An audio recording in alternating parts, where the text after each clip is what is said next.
এবারের আইপিএলে যে মুস্তাফিজুর রহমান দল পাবেন সেটা কিন্তু আমি আগেই বলেছিলাম, এবং এটিও বলেছিলাম 2 থেকে 3টি দল মুস্তাফিজুরকে নিয়ে এবার কিন্তু নিশ্চয়ই ভাববেন তার কারেন্ট ফর্মের কারণে। মুস্তাফিজুর রহমানকে 9,20,00,000 টাকায় কলকাতা নাইট রাইডার্স 2026 সালের আইপিএলের জন্য নিজেদের দলে সাইনিং করেছেন, এবং মুস্তাফিজুর রহমানকে পাওয়ার জন্য শুধুমাত্র কলকাতা নাইট রাইডার্সই নয়, তার পাশাপাশি চেন্নাই সুপার কিং এবং দিল্লিও কিন্তু বিট করেছেন। দিল্লি এবং চেন্নাই প্রথম 5,20,00,000 পর্যন্ত যখন বেট করলেন এবং দিল্লি যখন থেমে গেলেন, মনে হচ্ছিল যে মুস্তাফিজুর রহমান হয়তো এবারও চেন্নাই সুপার কিংয়ের হয়ে খেলতে যাচ্ছেন।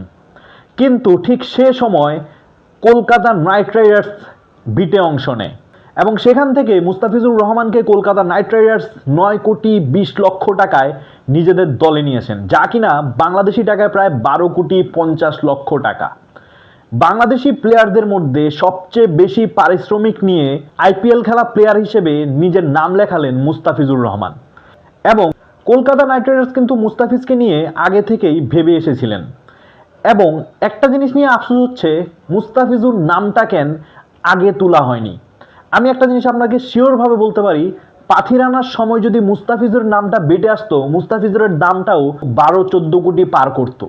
তখন সবগুলো টিমের কাছে ক্যাশ ছিল, কিন্তু মুস্তাফিজুরকে যখন বিটে তোলা হয় তখন কিন্তু সবগুলো দলের কাছে ক্যাশ ছিল না, এবং যাদের কাছে ছিল সেটাও ছিল সীমিত, যার কারণে কিনা দিল্লি অথবা চেন্নাই আর উপরে বেট করতে পারেনি, এবং কলকাতা নাইট রাইডার্সের মোটামুটি একটা এনাফ মানি থাকায় তারা মুস্তাফিজুরকে শেষ পর্যন্ত কিনতে পারে।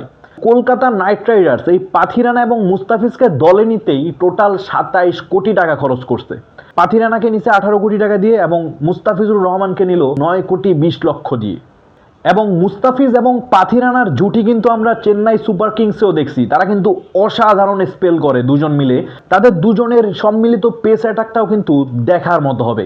এবং কলকাতা নাইট রাইডার্স কিন্তু পুরো একটি দেশের ফ্যান বেসকে আবারও নিজেদের ডেরায় নিয়ে নিল। পুরো বাংলাদেশের সাপোর্টটা কিন্তু এবার কলকাতা নাইট রাইডার্সই পাবে। তবে এখানে একটা দেখার বিষয়, আইপিএল যখন শুরু হওয়ার কথা এপ্রিল মাসে, তখন কিন্তু বাংলাদেশের নিউজিল্যান্ড ট্যুর আছে, যেখানে কিনা আমাদের টি-20 সিরিজ আছে, এবং সেই সিরিজে মুস্তাফিজুর রহমান, রিশাদ হোসেনরা কিন্তু দলে থাকবেন, এটা অনেকটাই নিশ্চিত বলাই যায়।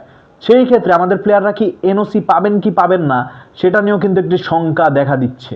তবে আমার মনে হয় না মুস্তাফিজুর রহমানকে এবার বোর্ড আটকাবে, যেহেতু 9,20,00,000 টাকা দিয়ে তাকে দল নিয়েছে, অর্থাৎ তার প্রতি ইন্টারেস্ট দেখিয়েছে। এর আগে কিন্তু কোনো বাংলাদেশি প্লেয়ারকে এত বেশি দামে আইপিএলে কেনা হয়নি।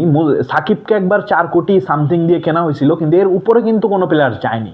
সেই ক্ষেত্রে মুস্তাফিজুর রহমানকে হয়তো এবার বিসিবি এনওসি দিবেন, এবং রিশাদ হোসেন যদি দল পান তাকেও দিতে পারেন। দেখা যাক রিশাদ হোসেন দল পেয়েছেন কিনা, হয়তো এতক্ষণে তিনি সোল্ড অথবা আনসোল্ড হয়ে গেছেন, আমি যেহেতু ভিডিও করতেছি আমি জানি না। তো গাইস, দেখা যাক অন্য কেউ দল পায় কিনা। ততক্ষণ পর্যন্ত সবাই ভালো থাকবেন, দেখা হবে পরবর্তী ভিডিওতে।